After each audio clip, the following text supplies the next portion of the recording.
உறவுகளுக்கு வணக்கம். நான் விவசாயி பாலா. எல்லோரும் நலமாக இருப்பீங்க அப்படின்னு நம்புகிறேன்.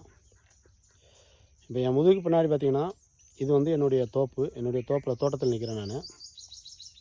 கிட்டத்தட்ட 100 தென்னை மரம், அப்புறம் பார்த்திங்கன்னா ஒரு 10 மாமரம், ஒரு 3-4 பலாமரம், அப்புறம் பார்த்திங்கன்னா ஒரு 10-15 முள் சீத்தா மரம், அப்புறம் நவாப்பழ மரம் வந்து கிணத்தை சுற்றி நிறைய வச்சுருக்கிறேன்.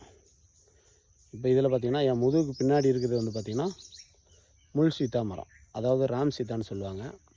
இது வந்து பார்த்திங்கன்னா குறிப்பாக அந்த புற்றுநோய் வராமல் இருக்கிறதுக்கு முன்னெச்சரிக்கையாக நம்ம இதனுடைய இலைகளை தொடர்ந்து பயன்படுத்திக்கலாம்.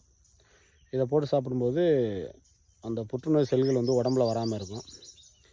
அதுக்கப்புறம் பார்த்திங்கன்னா இதோட பழம் வந்து முள்சீத்தா பழம்னு சொல்லி ஒரு கிலோ வந்து மார்க்கெட்டில் 400 500 விற்றுக்கிட்டுருக்காங்க.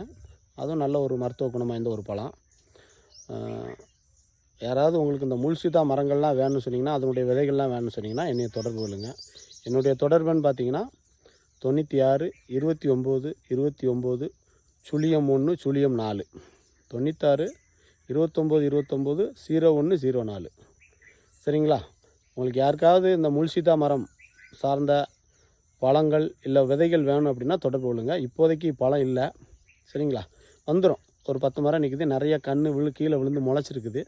உங்களுக்கு ஏதாவது தேவைன்னா சொல்லுங்கள், உன்னை தேடி வந்து கூட கொடுக்க நான் தயாராக இருக்கேன். ஏன்னா முள்சீத்தா மரம் வந்து அதனுடைய இலைகள் வந்து வீட்டில் எல்லாருமே சாப்பிடலாம். சாப்பிட்டா அந்த குடும்பத்துக்கு கொஞ்சம் நோய் சக்தி அதிகமாக இருக்கும். எந்த விதமான நோயும் கிட்ட அண்டாது. நல்லது. நன்றி, வணக்கம். விவசாயி பாலா.